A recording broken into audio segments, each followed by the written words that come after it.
Welcome to The Explainer. Ever wonder how a company can dominate so many different industries at once? Well, today we're digging into the book Working Backwards to uncover the specific, repeatable systems that really power Amazon's relentless growth. You know, this quote right here, it really captures what so many business leaders are thinking. They look at Amazon just winning everywhere. Retail, cloud computing, media, you name it, and they're just baffled. So what is the secret? I mean, really, how do they do it? Well, the answer, and this might surprise you, isn't just Jeff Bezos. It's not about one visionary founder. It's actually something way more powerful and honestly, way more accessible to the rest of us.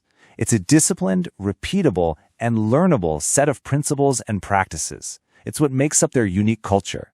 You know, being Amazonian isn't some mystical thing. It's a mindset that anyone can learn. Okay, so let's dive right in. If you really want to understand how Amazon operates, you got to start with the core philosophy. This is the thing that drives every single decision they make. I'm talking everything from a huge acquisition all the way down to how they run a simple team meeting.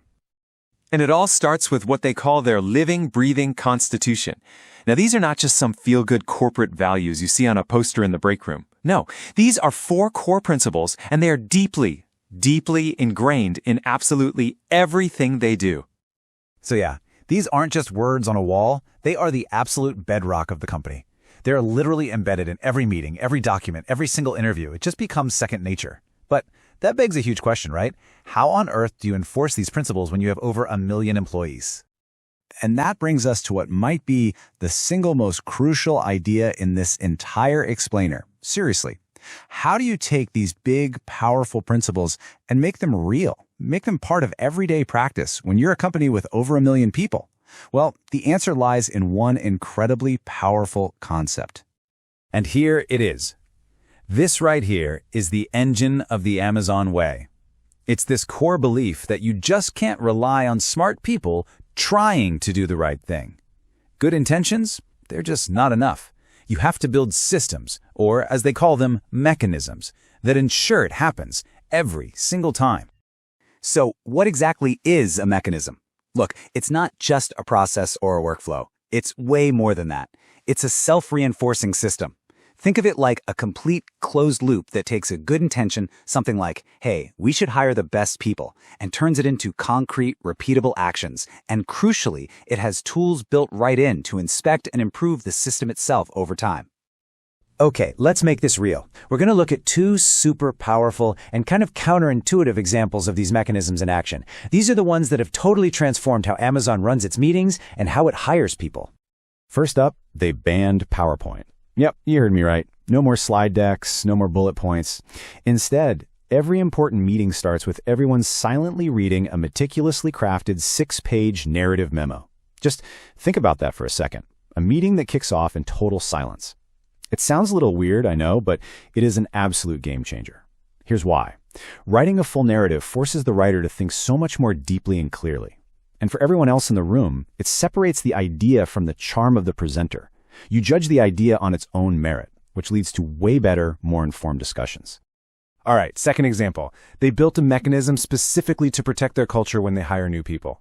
And this quote, it just captures the goal perfectly. They want missionaries, people who truly believe in the long-term vision, not mercenaries who are just there for the paycheck. So the big question is, how do you actually build a system to find those missionaries? And that system is called the bar raiser process. Now, it's a really rigorous system, but here's the truly radical part. The bar raisers themselves. This is a trained, totally objective interviewer who is not the hiring manager. In fact, they're often not even from the same team. Their one and only job is to protect the company's hiring standards. And get this, they have the incredible power to veto any candidate, even if the hiring manager is desperate to hire them. Just think about that power dynamic for a moment. It's a mechanism specifically designed to fight that short-term pressure to just fill an empty seat. It ensures every single new hire literally raises the performance bar for the entire company. Okay, so now we get to the master mechanism, the big one, the one that gives the book its name. This is the system Amazon uses to invent entirely new products and businesses. We're talking game changers like the Kindle and even Amazon Web Services. You know, most companies work like this. They build a product and then they figure out how to sell it. Amazon, they flip that completely on its head. They start with the customer, they force their teams to define the absolute perfect customer experience first, and only then Only then do they work backwards from that ideal vision to figure out what they actually need to build. And this next part just illustrates the process so brilliantly. Before a single engineer writes one line of code, the product team has to write the future press release, the one that will announce the finished product.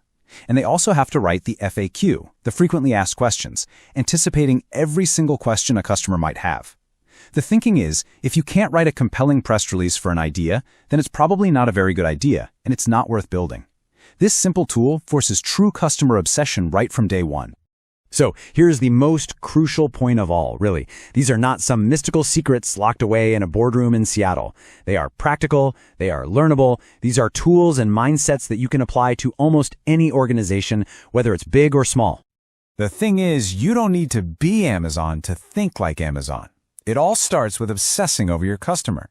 It means building disciplined systems, those mechanisms we talked about, to serve them better. It also means focusing on the controllable input metrics, the actual things you can control, like your prices or your selection, not just the final results like revenue.